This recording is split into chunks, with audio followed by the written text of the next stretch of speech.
అవసరం లేదని చెప్పాను కదా. కృష్ణ లోపలికి రానివ్వు. నానా అది కాదు నానా.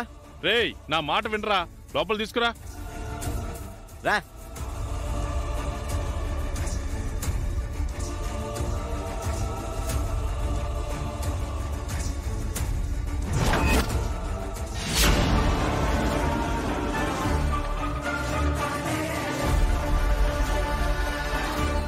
రెండే 2 నిమిషాలు టైం ఇస్తున్నావు. ఏం చెప్పాలనుకుంటున్నావు చెప్పి తొందరగా బయటికి నడు.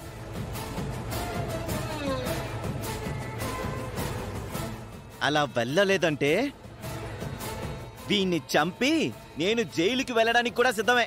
కోర్టు కేసు విషయం గురించి కాసేపు పక్కన పెట్టండి. ఇప్పుడు నేను మాట్లాడబోయేది శ్రీకర్ అవనిల జీవితానికి సంబంధించిన విషయం. వేదవతి గారు, అక్షయ శ్రీకర్కి కలిగిన సంతానమా కాదా అని మీరు DNA టెస్ట్ చేయించారు. అక్షయ మీ వారసురాలని తేలితే గనక అవనిని క్షమాపణ అడిగి తిరిగి గౌరవంగా మీ ఇంటికి తీసుకొద్దాం అనుకున్నారు. అది చెయ్యడం వల్లనే కదా దాని అసలు రూపం బయటపడింది.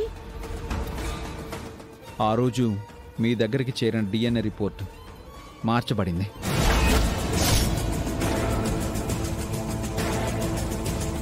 తప్పుడు రిపోర్ట్ మీ చేతికొచ్చింది. అలాంటి దుర్మార్గానికి పాల్పడింది వేరే ఎవరో కాదు, అవనికి ప్రాణ స్నేహితుడైన ఈ సత్యానే.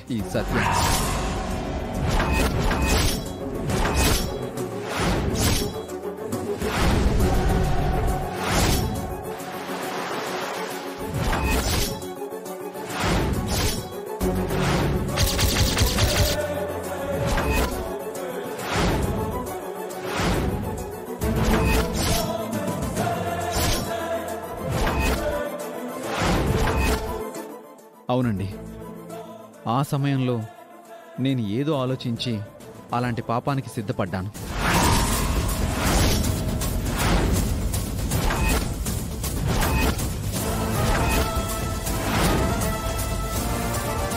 నా స్వార్థం కోసం నాకు తెలిసిన డాక్టర్తో అటువంటి తప్పుడు పని చేయించాను.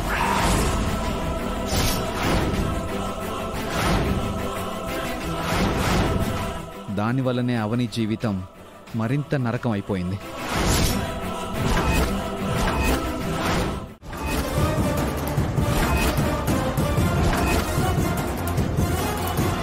అంతటి నీచమైన పని చేయడానికి నీకు మనసు ఎలా వచ్చింది?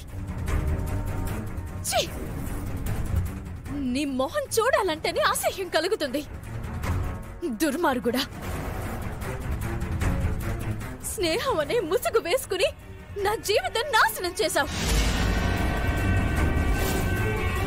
అత్తయ్య, తప్పు చేసిన వాడే ఇప్పుడు మీ ముందు నిజం ఒప్పుకున్నాడు. ఇప్పుడైనా నాకెవరితో ఎటువంటి తప్పుడు సంబంధం లేదని, అక్షయ అక్రమ సంతానం కాదు అని నమ్ముతారా?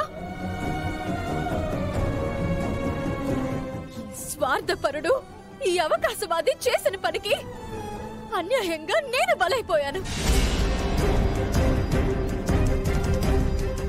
బావా, ఈ సత్యవంతుడు అనుకుని నేను మోసపోయాను. ఇన్ని రోజులు నీకు దూరం అయిపోయాను. మన బిడ్డ దూరం అయిపోయింది. ఇప్పుడైనా నీ భార్య పవిత్రమైందని దగ్గరికి తీసుకుంటావా?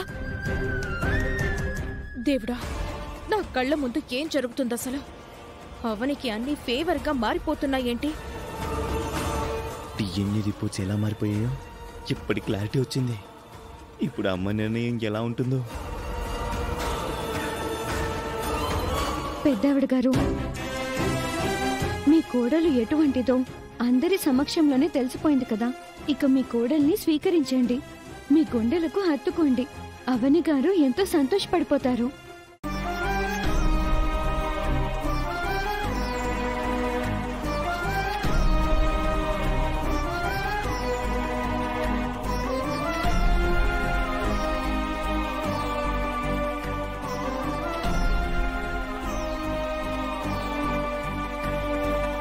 తప్పు నీదేనని, మా అందరినీ మోసం చేశావని ఆ రిపోర్ట్స్ని నేను గుడ్డిగా నమ్మేశాను.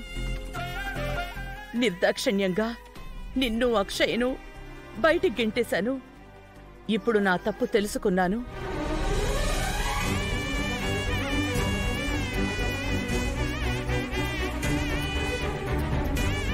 ఇప్పుడు నా కళ్ళు తెరుచుకున్నాయి. జరిగిపోయిన దానికి నన్ను క్షమించు. ఈ నిజం బయటపడిన తర్వాత మనసులోని భారమంతా పోయింది. ఇప్పుడు నాకు ఆనందంగా ఉంది.